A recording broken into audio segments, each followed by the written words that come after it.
sorry. Yeah, you wouldn't get stranger than you. Strange things are happening today. The big movie this week is Doctor Strange, and nobody any stranger than the man that's looking at me on my Zoom all the way from Bundoran today. Collie, how has it been for the week? Great. It's strange days indeed. I knew you were going to get me on one of those. I can live with that because you know what? We're all a bit odd, really, aren't we? Especially after the last couple of years. But yeah, it's Marvel movie time again. And I know it seems that we're always talking, you know, there's a superhero movie every now and then, but these are the big ones. These are the big, I think they call them tentpole movies. You know, people have been tentpole movies. They're the ones that hold up the whole thing. Just like last year, Spider-Man was the one that saved everyone. And, you know, Doctor Strange was in Spider-Man. So people have been looking forward to this for months. The internet is full of, are there sneaky spoilers? Are there things to know? The answer is yes, absolutely. But don't worry, this is definitely a spoiler-free zone here. So, where to start with a movie like this? Because we're like at number 28 in the Marvel series, right? What? And yes, I know. So it's always hard how to explain this. But you know what we'll do? We listen to the clip. That will kind of set us up. And then I'll tell you what I thought of Doctor Strange and the Multiverse of Madness. Every night, I dream the same dream. And then...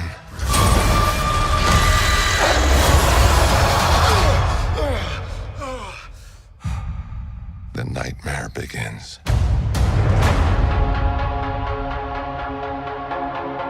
I did what I had to do. To protect our world. You cannot control everything, Strange. You opened the doorway between universes, and we don't know who or what will walk through it. Wanda, what do you know about the multiverse? Viz had his theories. He believed it was dangerous.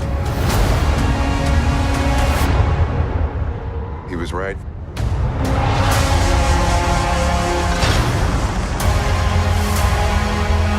I'm sorry, Stephen. Your desecration of reality will not go unpunished.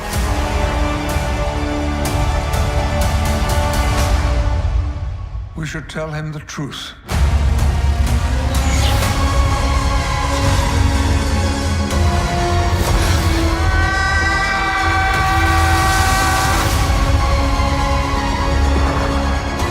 Things just got out of hand.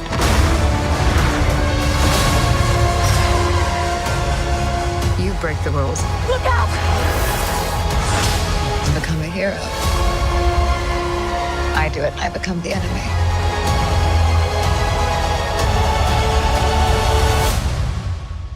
It doesn't seem fair.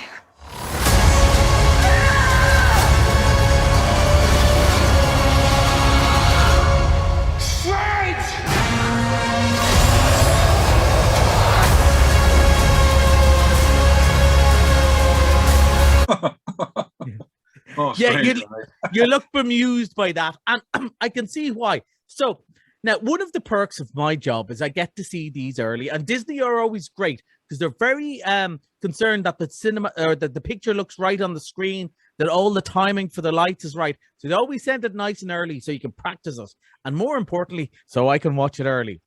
And I got a sneak preview at some of the critics reviewing it. And, you know, they were all pretty negative about it. You know, the serious arty critics, you know. And I was going, oh, okay, that's disappointing because I really like these stories. And I went and watched it and I went, yeah, I see what they mean, but they're so wrong. And I was trying to figure out why. And I think it's like me and you talking last week about Downton Abbey. That, you know, it's just not for me and I don't get it. And it's not that it's bad or good, although I did like the second one much more. But it's just not for me. As I said, we're 28 movies into this. We've seen Doctor Strange in about 5 movies, even though this is only his second standalone movie, but he was in all the Avengers movies, stuff like that. And if you're into it, and It's a surreal trip. The whole thing about the Doctor Strange stuff, he's a magician and he's fighting other people who use magic. And there's all sorts of parallel worlds and so on. And if you're already gone, yeah, what, Collie? I'm not into that. You're never going to be into it. But if you are, if you like a bit of that fantasy and something really different and an absolute visual treat for the eyes, you're going to love this. It also rewards, and I needed some help from some younger people on this one.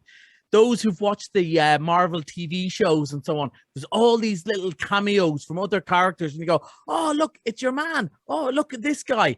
And it's so much fun to see how it could have been. That's the whole premise of this movie, that there's lots of different worlds, and there's the one we're in now, but there's the other one where everything is the same except for that one big difference. And as they travel through the different worlds, it's so much fun, so exciting.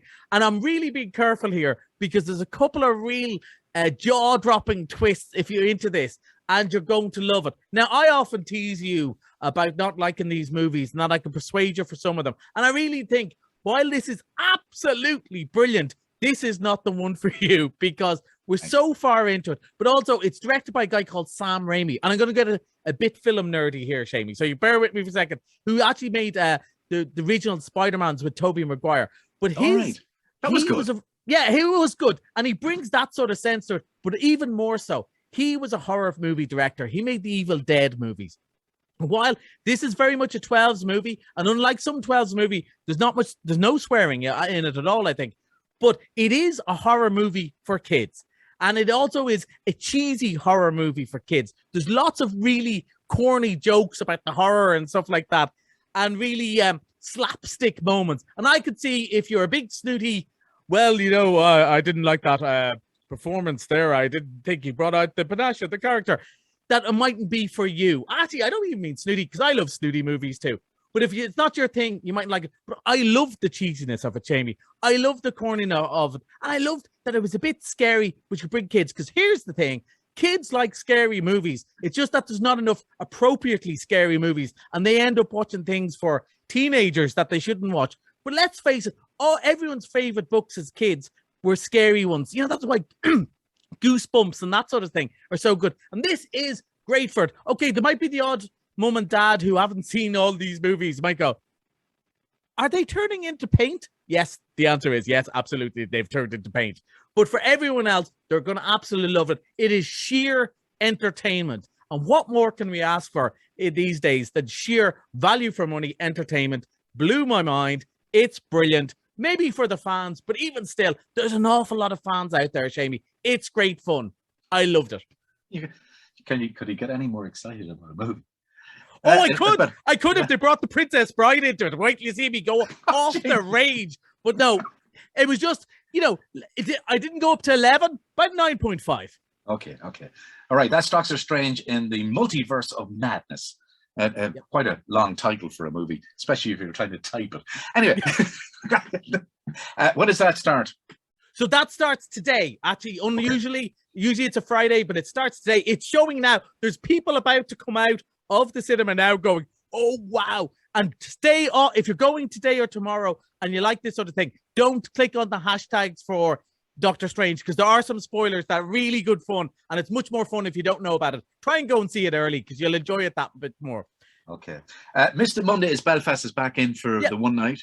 Talk about movies that, came out and were tentpole movies. We'd two, we'd Spider-Man and we'd Belfast. So one for sort of maybe the younger audience and one for maybe more of an older family audience. Belfast, we thought it would do well. It did knock out business. Everyone came to see it. And with the exception of two people who thought it was a political documentary, I don't know, did they not read the paper beforehand? But they didn't enjoy it. But everyone else seemed to really, really get a kick out of it. I thought it was funny, charming, poignant. And again, it is a bit of a fairy tale, no more than Doctor Strange. It's not meant to be like a straight telling of Belfast. But how, and let's face it, we'll have a lot of listeners who would have been around that age at the start of the Troubles. How you would remember those moments when you were 7 or 8. What your sort of view would be, how people were heroes and people were villains, and the nuance maybe is gone, but you're also very confused by the whole thing. I think it's a lovely, beautiful movie. I was delighted it won the Oscar for best screenplay. I wish it won a bit more. But yeah. you What saw was that it, film? Cumberbatch was in the dog. yeah, film. you're not a big fan of that one, were you? No. Well, I hope he's better than this. He wasn't Yeah. that. No, I think it was that's kind of an actor's film, and it was kind of yeah, and a lot of the time Oscars award an actor's movie, how difficult performances, and also how gloomy and miserable everyone is. And Belfast probably missed out on that because, of course, the big feeling, even though it's about the troubles, even it's about the tribulations that people went through and still are going through, most of it's about joy, the joy of family, the joy of your granny, sitting at your granny's and granddad's lap when you're little, and also going to the movies. We're not in Derry Girls, but we're not far away from it. Well, some of the humor. It has the same. It's a lot less sweary, but it's the same sort of thing of both nostalgia and joy, but also with a bit of modern reference. It's saying, look back, but what if we look back? It also shows us the way forward. Okay. All right. Okay. Big movies on the way. What's coming? Well, I suppose the really big one at the end of this month, and the tickets went on sale today, is Top Gun. Get out the leather jackets, get out the aviator shades. And again, Shamey, you're always mocking me for this, and you're so right in that I'm always a bit negative about these things and go, do we need another sequel? And then I watch the trailer and go, absolutely, we needed another sequel. It looks wow. It looks like there's a point to it. And let's face it, when it's Tom Cruise, a lot of these sequels are people just coming back because they need the money and they haven't had a hit for a while. That is not the case in Tom Cruise. Mission Impossible is doing just fine in all the other movies. So he's back because he wants to be back. And I'd forgotten just how exciting the aerial battle scenes are, even in the trailer, just watching on the big screen, and the noise of it. The noise of the jets He's going. actually in the plane. Yeah. He's flying. He's not flying the plane, but he's actually in the plane doing these sequences. Yeah. And I watched a couple of the ads, and they've like 12 cameras on them inside, and it's awesome. I can't wait for it. It's incredible. It makes you feel like you're there, and that's just the trailer. So I can't wait to see that. I really hope it's good. And you know what? We'll find out in a couple of weeks. I'll be reviewing that one too. I cannot wait. But you're booking. The people are buying tickets for him. Oh yeah, absolutely. Because again, in a world where spoilers and so on, people love to go to the early screenings, and also this would be very much me. Even when they don't sell out, Jamie, I have my favorite seats. There are places I like to see at the theater, so I always like to buy it in advance. Right, 20 seconds. What else is coming? So we've Firestarter, which is a remake of the Stephen King. It's one of my favorite Stephen King books with Zac Efron. I'm really looking forward to this. And on Colleen Kuhn, The Quiet Girl, although I don't like when they use the English title, which is a really highly anticipated Irish movie in the Irish language. It's won all sorts of awards in Germany. I can't wait to see it. Fantastic. That's Colleen on Movies. He won't be here next Thursday. It'll be next Friday because I won't be here. And it'll be with Shane On Smith. holidays again. Absolutely.